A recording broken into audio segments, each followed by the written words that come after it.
Bismillahirrahmanirrahim. Assalamualaikum yang dihormati Ustaz Muhammad Saiful Amar bin Ismail. Kami daripada kumpulan baik, ahli-ahlinya ialah Siti Zulaikha binti Umar Nazri, Kalimatul Nur Syahidah binti Mazarifah, Siti Marjan binti Umar Najib, itu saya, dan Amal Kristina binti Muhammad Nur. Kami mengambil tajuk daripada topik yang ke-10, salah faham tentang Islam. Tajuk kami ingin bentangkan ialah Islam dan Kitab Al-Quran. Kod khusus pengajar Islam MPU 2313.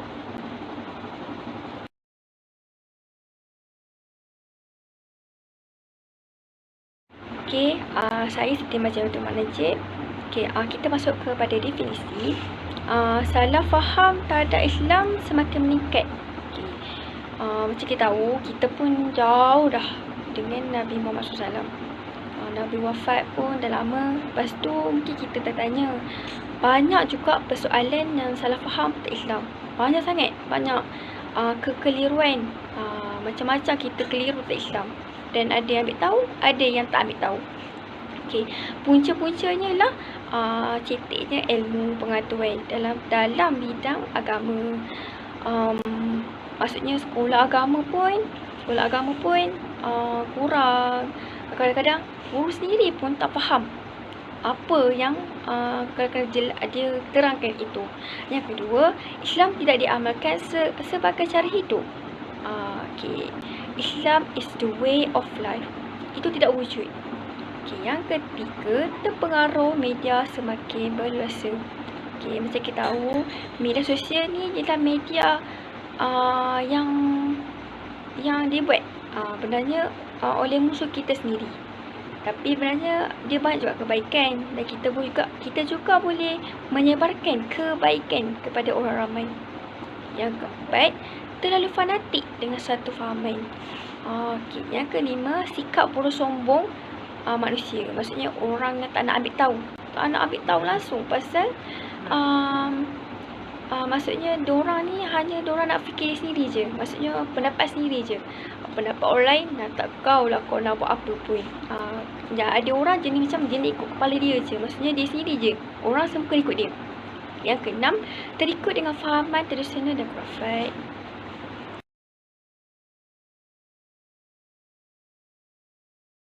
Masuk kepada perbezaan pendapat. Perbezaan pendapat ini memberikan kita ruang kepada umat Islam untuk mengamalkan pilihan alternatif sebagai jalan keluar jika jalan pertama tidak mampu diamalkan. Namun, dalam aspek utama Islam seperti akidah, umat Islam tetap berpegang dengan pegangan yang sama. Contoh, Allah tetap satu dan tetap berkuasa. Yang kedua, Allah merupakan kuasa penentu dan kuasa mutlak. Yang ketiga, dalam bidang syariat pula, solat tetap wajib dan tetap 5 waktu. Yang berbeza ialah bagaimana mengerjakannya. Contoh, qiyam. Qiyam. Kita qiyam ni contoh tangan dekat mana? Ada dekat perut, ada yang dekat pusat.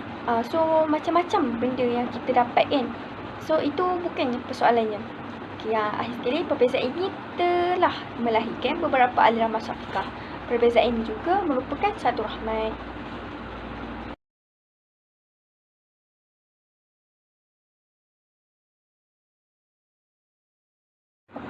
Kita masuk kepada terlalu menggunakan akal. Isu ni memang banyak sangat. Ada yang menggunakan akal sebagai menentukan satu. Agama Islam ialah agama semawi yang datang daripada Allah SWT, bukan rekaan atau ciptaan manusia. Jika manusia ini dicipta oleh Allah, maka Allah lah yang layak untuk menentukan pegangan yang berkaitan. Akhir-akhir ini, lebih ramai manusia yang bersandarkan otak dalam membuat penilaian. Ingatlah bahawa pegangan umat Islam ialah Al-Quran dan Hadis. Contohnya kita nak buat penilaian, kita nak buat suatu benda, kita kenalah ikut daripada Al-Quran dan Hadis. Macam ramai lah sekarang saya tengok orang Islam hanya mengikut otak daripada daripada Al-Quran dan hadis. Maksudnya diorang punya penilaian tu gunakan pemikiran lah. Maksudnya tengok orang ni kita teruk, je kita terus judge diorang tanpa tak tahu pun apa yang nak belajar agama ke tak. Kira macam tu lah contoh dia. So kita mestilah berasaskan Al-Quran dan hadis. Jika contohlah apa yang termaktub dalam Al-Quran tu suatu yang belum dibuktikan oleh manusia, suatu hari nanti apabila manusia bertambah maju, menerusi R dan D, manusia akan dapat juga akhirnya jawapan kepada persoalan yang tidak logik itu. Apa yang sesuatu yang Al-Quran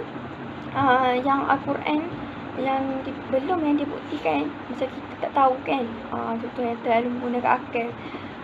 Jika kita tak tahu sesuatu benda tu, jika termaktub Al-Quran yang contoh yang manusia macam yakin ke, mungkin satu hari nanti bila manusia semakin maju, mungkin kita akan dapat persoalan yang apa yang kita nukil ini.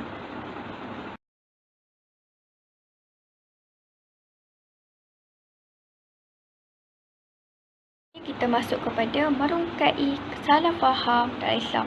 Islam, kita tahu Islam lah agama yang diredai oleh Allah SWT. Agama yang mengatur kehidupan manusia dengan sebaik aturan.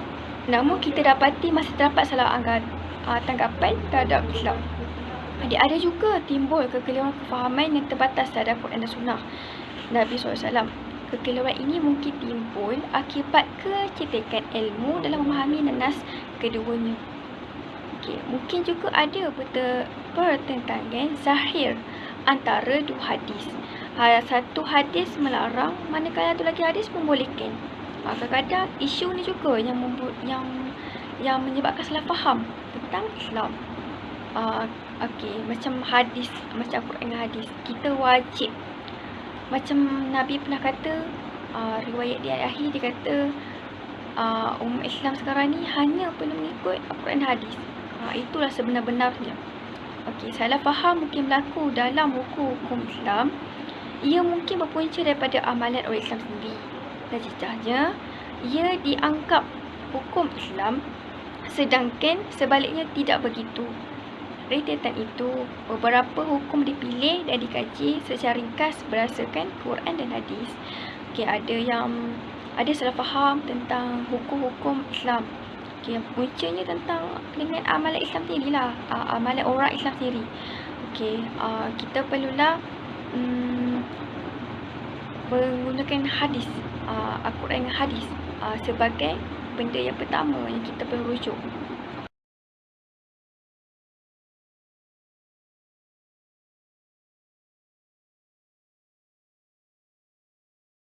Kita masuk kepada persoalan. Yang pertama soalan dia, orang Islam selalu kata bahawa kitab Injil dan kitab Taurat diselewengkan. Ada orang pula berkata Al-Quran juga diselewengkan. Betul ke? Al-Quran juga diselewengkan.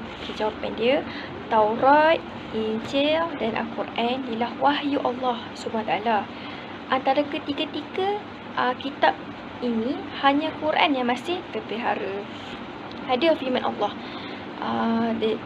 yang maksudnya, sesungguhnya kami yang menurunkan zikir, iaitu Quran, dan kami yang menjaganya.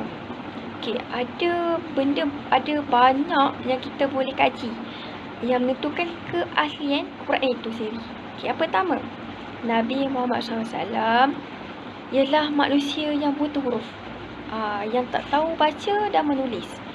Kita juga mesti tahu Nabi Muhammad SAW pun buta huruf. Kita tahu sebab daripada surah Al-Iqra, itulah yang Nabi first. Yang kedua, Nabi SAW tidak pernah belajar tentang agama ataupun kitab agama lain seperti Taurat dan Injil. Yang ketiga, bapa Nabi iaitu Abdullah meninggal dunia ketika Nabi berlahir ke dunia lagi. Yang keempat, keindahan bahasa Al-Quran amat tinggi. Al-Quran ni dikenali dengan bahasa yang indah, gaya bahasa yang cantik. Macam kita tahu Sebab tak siapa yang boleh lawan dengan bahasa Al-Quran. Memang susah nak lawan sebab bahasa dia tu sangat canggih. Yang kelima, cabaran untuk membawa satu surah yang sama nilainya macam Al-Quran setiap satu muka. Yang keenam, Quran menceritakan perkara yang telah berlaku dan juga peristiwa yang akan berlaku. Yang berlaku macam cerita-cerita ni lah, macam kita punya Nabi-Nabi, contohnya Musa, Nabi Yusuf, yang macam yang akan berlaku ni mestilah kiamat, ada kisah Rom, itulah yang kita kena pelajari. Macam-macam benda yang Allah ceritakan dalam Quran. Yang seterusnya, dalam Quran terdapat fakta sains yang kini telah terbukti. Fakta sains macam sekarang ni kan, banyak yang terbukti. Okey, penuklian Al-Quran kepada tulisan yang pada hari ini melalui tapisan yang rapi. Akhirnya, ayat-ayat Al-Quran adalah selari dengan selaras dengan sedunia. Maksudnya, ayat-ayat Quran ni memang selaras dengan dunia. Kiranya, ayat-ayat, maksudnya, Al-Quran ni sama je seluruh dunia ni. Cuma perbezaan ni tafsir. Tafsir yang lain. Tapi, ayat-ayat dalam Quran tu tak ada pun yang beza. Tapi semua sama je.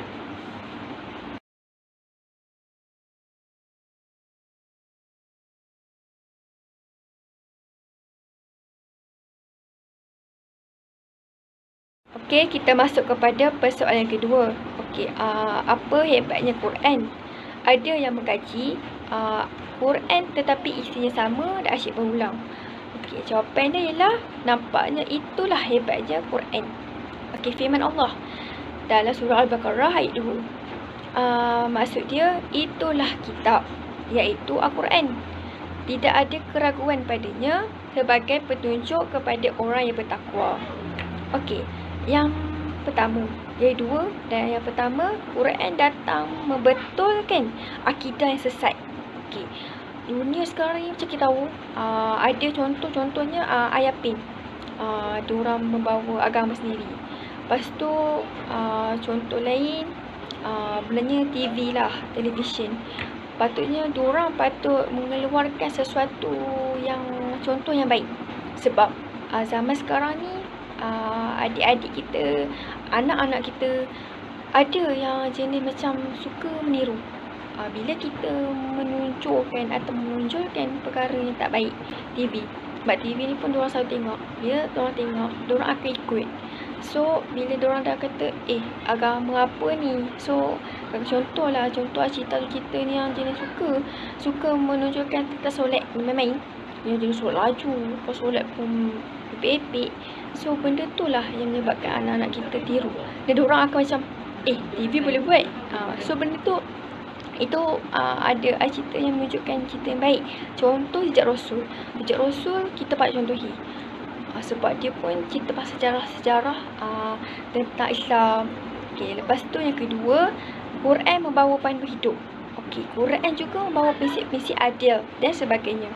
Okey, yang nak tahu apa contoh tentang hukum panduan hidup dalam aspek ni. Yang pertama, merancang segala aspek. Dalam Quran ni macam-macam dah Allah ceritakan. Contoh yang pertama, aspek ibadat. Yang kedua, aspek hukum jenayah. Yang ketiga, aspek pengurusan rumah tangga. Yang keempat, aspek hubungan manusia dan antarabangsa. Sebenarnya dalam Quran ni macam-macam dah Allah ceritakan. Ada yang memanglah cerita, ada yang mengatakan dia berulang-ulang. Malah dia yang berulang-ulang tu lah yang menegaskan macam isu akidah. Sebab dia berulang, sebabnya dia nak menegaskan bahawa kita berpeganglah kepada Al-Quran dan hadis. Okey, seterusnya Al-Quran ini juga menjawab beberapa persoalan di antara semua benda. Setiap soalan memerlukan jawapan. Yes, memang betul. Quran meminta manusia untuk berlaku adil. Dan apa jua yang berlaku, ia mesti berpaksikan keadilan. Okey, seterusnya saya pas kepada kawan saya.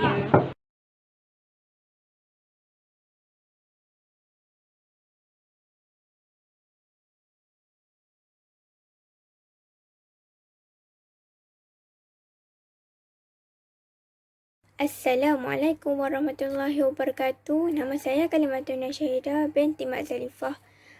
Nombor matrik D19312195. Hari ini saya akan membentangkan tajuk Islam dan Kitab Al-Quran. Di dalam Al-Quran disebutkan bahawa orang kafir itu najis. Maknanya, orang kafir sama macam najis tahi ayam? Jawapannya, memang ada ayat Al-Quran yang menyebut bahawa orang kafir ialah najis. Firman Allah, innamal musyrikuna najasun. Maksudnya, sesungguhnya orang musyrik ialah najis. Surah Al-Taubah ayat 28. Maksudnya, bukanlah anggota badan mereka yang bernajis. Orang Islam boleh berjabat tangan, duduk semeja dan sebagainya. Memang ada ulama berpandangan bahawa sesiapa yang berjabat tangan dengan orang non-Muslim maka hendaklah dia berwuduk. Kenyataan ini disebut sebagai Imam Qurtubi dalam kitab tafsirnya, nukilan daripada Imam Hasan Al-Basri. Namun ini hanya pandangan ulama, bukanlah kenyataan di dalam Al-Quran. Yang dianggap najis ialah fahaman dan iktikad sahaja. Ini perkara yang biasa. Asas keislaman ialah iman. Kalau tidak beriman, seseorang tidak beriman dan dia dikira sebagai kafir atau musyrik. Oleh sebab perbezaan iktikad dengan iman, maka ia dianggap najis. Sudah tentu juga orang yang bukan Islam anggap orang yang tidak seagama dengan mereka sebagai penganut yang lain salah itikadnya. Selain itu, terdapat dalam beberapa hadis antara riwayat Imam Muslim, apabila Tumamah beriman kepada Nabi SAW menyuruh Tumamah mandi. Mandi adalah simbolik kepada Islamnya seseorang itu. Setiap manusia biasanya berjunub. Kalau berjunub, kenalah mandi wajib. Semuanya dengan satu tujuan, iaitu tujuan untuk membersihkan badan. Quran tidak pernah menganggap bahawa non-Muslim najis sebagaimana najis tahi ayam dan seumpamanya. Daripada aspek yang lain, najis ialah benda yang tidak bersih. Biasa juga disebut di dalam ayat, najisa fulanun. Maksudnya, penajis si fulan.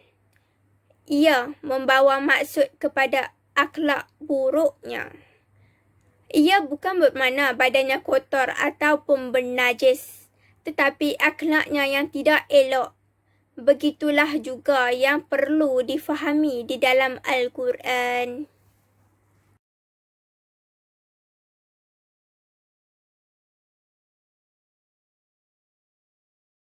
Di dalam Al-Quran ada ayat menegah orang Islam untuk masuk ke dalam Makkah. Bukankah ini suatu diskriminasi? Jawapan, mungkin tegahan ini sabit dalam Al-Quran sebagaimana dalam firman Allah, فَلَا يَقْرَبُوا الْمَسْجِدَ الْحَرَامَ بَعْدَ عَامِهِمْ هَذَا. Maksudnya, dan janganlah mereka orang kafir menghampiri Masjid Al-Haram selepas tahun ini. Surah Al-Taubah ayat 28. Sebagaimana diskriminasi, kalau difikirkan secara logik, bukanlah semua tempat milik orang Islam. Haram dimasuki oleh bukan orang Islam. Hanya di Mekah dan juga di Madinah sahaja. Sebagai bandingan, kalau di dalam ketenteraan sudah tentu ada kawasan larangan.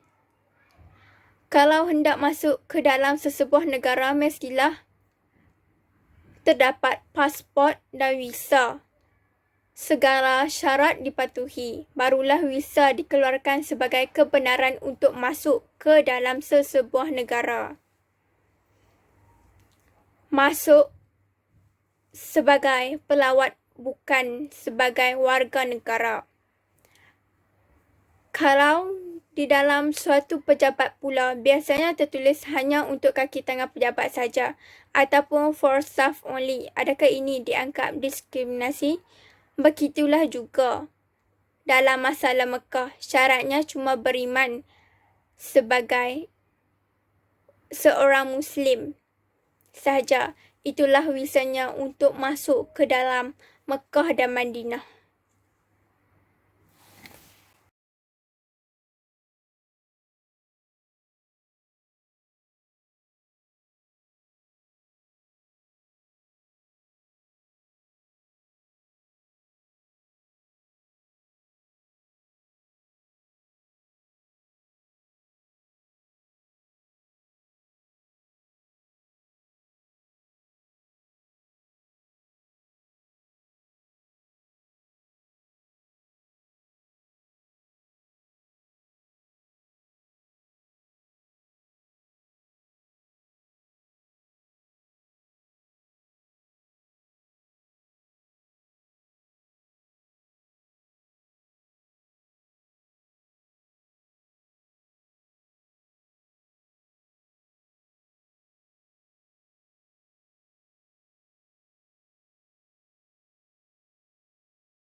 Assalamualaikum warahmatullahi wabarakatuh. Nama saya Amal Kristina binti Muhammad Nur.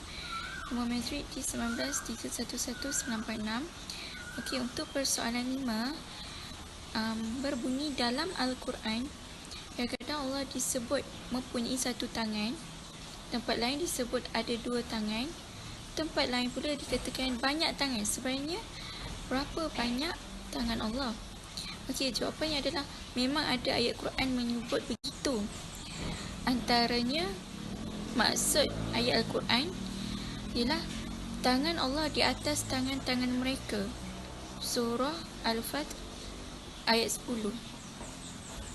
Jadi ayat-ayat berkaitan sifat Allah mempunyai beberapa aliran dalam memahaminya.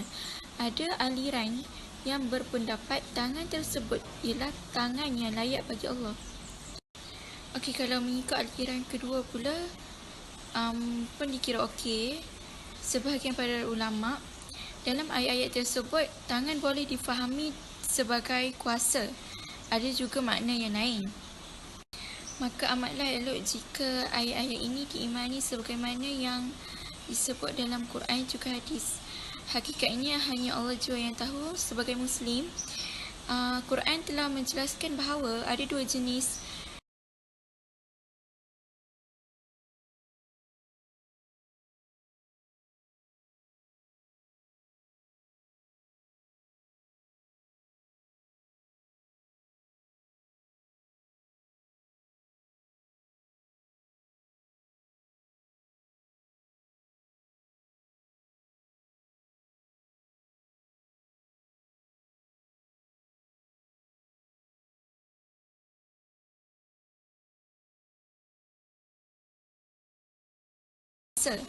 ada juga makna yang lain. Maka amatlah elok jika ayat-ayat ini diimani sebagaimana yang disebut dalam Quran juga hadis. Hakikatnya hanya Allah jua yang tahu. Sebagai Muslim, Quran telah menjelaskan bahawa ada dua jenis ayat dalam Al-Quran. Satu adalah muhkamat dan kedua adalah mutasyabihat. Ayat yang muhkamat semestinya menjadi perhatian. Ini kerana ayat ini ialah ayat yang terang dan jelas maksudnya. serta dapat difahami dengan mudah. Ayat yang mutasyabihat biarlah begitu. Berimanlah dengan apa yang diwahyukan. Untuk persoalan yang ke-6, Quran mengongkong wanita dengan memerintahkan wanita hanya untuk duduk di rumah sahaja. Benarkah begitu? Okey, jawapannya nampaknya memang ada ayat Quran menyebut begitu. Sebagaimana maksud ayat dalam Al-Quran ialah, dan hendaklah mereka, yakni wanita, menetap di rumah mereka. Surah Al-Ahzab ayat 33.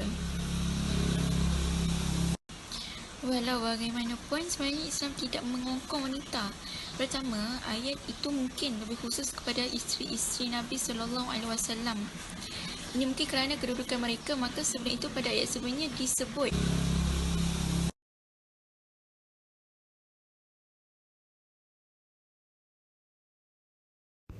Assalamualaikum warahmatullahi wabarakatuh. Nama saya Siti Zulaikha binti Muhammad Nazri. Nombor metrik D1931793. Untuk soalan yang ketujuh, Quran melebihkan lelaki apabila membicarakan persoalan kepimpinan lelaki, terutama dalam surah An-Nisa ayat yang ke-34. Kenapa orang lelaki ni lebih istimewa? Sebagaimana maksud ayat Al-Quran, para lelaki ialah pemimpin bagi wanita dengan apa yang Allah lebihkan sebahagian mereka atas sebahagiannya dengan apa yang mereka belanjakan daripada harta mereka. Maksud ayat ini tidak pun menyebut bahawa lelaki ni lebih mulia daripada wanita.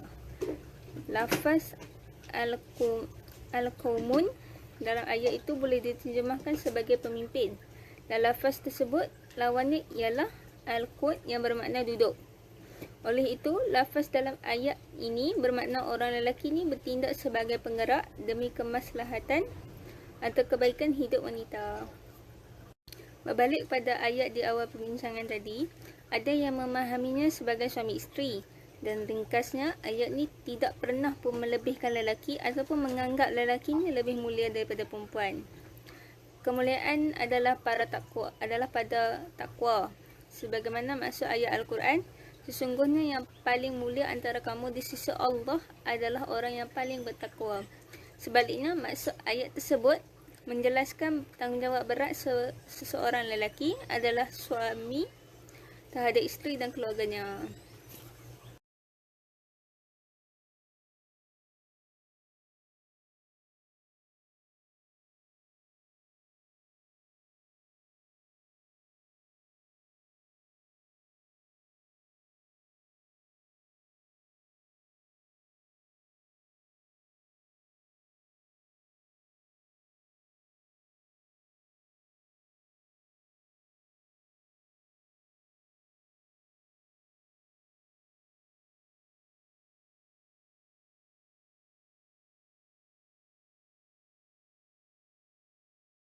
Baiklah, untuk soalan yang terakhir, iaitu soalan 8.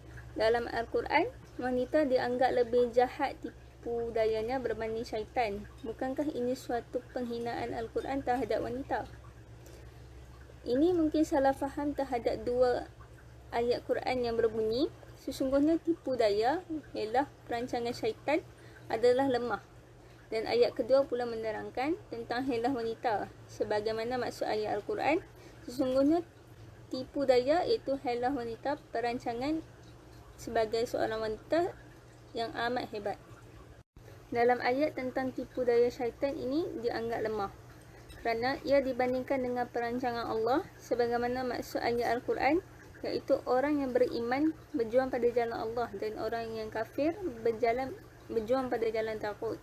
Maka perangilah waki-wali syaitan. Sesungguhnya tipu daya itu helah perancangan syaitan adalah lemah.